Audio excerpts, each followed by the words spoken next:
On August 9th, 2024, the R.J. Carr Medical College and Hospital in Kolkata, a place that's supposed to be all about healing and learning, became the setting for an absolutely horrifying tragedy.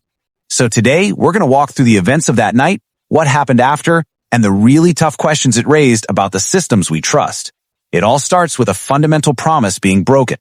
You know, a hospital is one of those places we're all meant to feel safe. It's a place of healing. So what happens when that trust is shattered? When the very place you go for safety becomes a crime scene, it just shakes a whole community to its core. This is the story of how that trust was completely broken. All right, so to really understand what happened, we need to picture the scene. It's late. We're in a busy teaching hospital. You know, the kind of place that never really truly sleeps. At the heart of this story is a young postgraduate trainee. She's deep into one of those marathon 36-hour shifts, something so many junior doctors go through. She's got to be exhausted, right? But she's there. She's doing her job, learning, healing, trying to fulfill the promise she made to become a doctor. But also on the hospital grounds that night is a man named Sanjay Roy, a civic volunteer who was there, supposedly, to help a patient. Here's where it gets really chilling, though. CCTV footage later revealed that earlier that same day, he'd been seen following the young doctor. Their paths were already starting to converge in a really dangerous way. Okay, so what we're going to do now is follow two separate timelines that were on a tragic collision course. On one path, you have a dedicated doctor just trying to do her job. And on the other, you have a man who's about to descend into a night of pure recklessness. At around 1 a.m, she does what so many of us would do after a long, exhausting day. She calls home. She talks to her parents. Just a simple moment of connection in the middle of a crazy 36-hour shift. A final, completely normal conversation. And at the very same time, Roy is with a friend, another volunteer.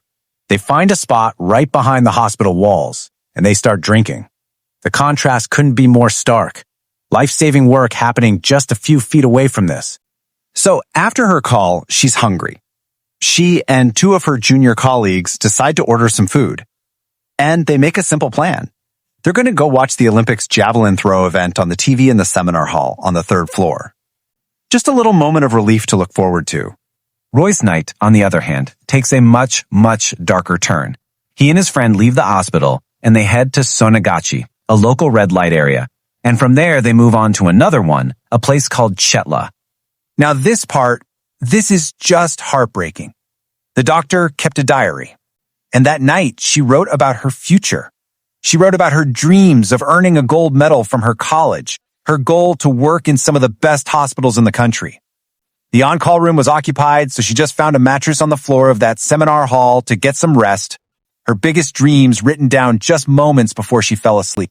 So after his friend leaves, Roy is now alone and, by all accounts, very intoxicated. He reportedly watches violent videos on his phone and just keeps drinking. At 2:30 a.m., he starts walking back toward the hospital. As you can see on this timeline, he re-enters the main gate at 3:50 a.m. All the pieces were now in place for an absolute catastrophe. And that seminar hall, a place that's supposed to be for learning and discussion, was about to become a scene of just unimaginable horror. And let's be clear, this was not a random act. The CCTV footage is bone-chilling. It shows Roy moving through the hospital, floor by floor, methodically checking different rooms, operating theaters, testing departments. The police analysis later concluded he was actively hunting for a vulnerable target. At 4:03 a.m., he enters the seminar hall. The camera catches him with a Bluetooth earpiece in, a small detail, but one that would become critical in identifying him. The autopsy later estimated the time of death to be after 4:15 a.m., which points to a violent, prolonged struggle inside that soundproof room. And then, at 4:40 a.m., after 37 minutes, he just walks out. He walks to his barracks on the hospital campus, and he goes to sleep. So the sun comes up, a new day begins at the hospital, and that's when the true horror of what happened in the night starts to unfold. One of the junior doctors, the same one she'd ordered food with, went into the seminar hall and found her. The scene was just devastating. Her glasses were broken. She had severe injuries to her face. All the signs of a brutal, brutal assault were there. His screams finally alerted the rest of the hospital. But what happened next was its own kind of tragedy. It was pure chaos. In that crucial first hour and a half, a massive crowd of staff and others gathered. People were just walking in and out of the seminar hall, many with their shoes on, completely contaminating what was now a crime scene. Potential evidence, like fingerprints, was disturbed long before any police ever arrived. It was a critical failure.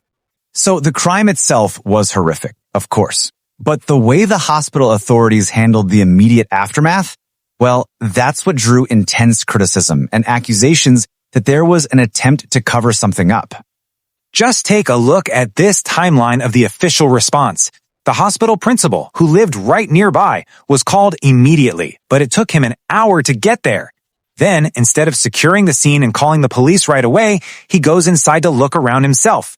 And get this, it was only an hour after that from his own office that he finally called law enforcement. We're talking about a 2-hour delay, 2 crucial hours. Then, at 10:50 a.m., the assistant superintendent calls the victim's mother. The family claims that on a second call, he used this devastatingly vague Hindi phrase you see here, which basically translates to, "Your daughter has done it," and this was widely taken to mean she had taken her own life, which just added this layer of awful confusion to the family's shock and grief. So when her parents rushed to the hospital, arriving around noon, they were met with another wall. For more than 3 agonizing hours, they begged to see their daughter, but they were denied. They were only finally allowed to see her body at 3:30 in the afternoon. So in the middle of all this grief and this institutional mess, the victim's friends, her family, her colleagues, they began a desperate fight for the truth. The whole controversy really hinged on these 2 completely conflicting stories. On one hand, you had the authorities kind of hinting at this vague narrative, maybe even suicide. But the autopsy? The autopsy revealed the brutal, undeniable truth. And it's only because a quick-thinking friend insisted that the postmortem be video recorded that the evidence was so clear. This was a violent homicide, no question. And here's maybe the most glaring failure of all. The hospital administration never filed an FIR, a first information report, with the police. That's the document that officially kicks off a criminal investigation. Hours after his daughter's body was found, it was her grieving father who had to go to the police station and file that report himself.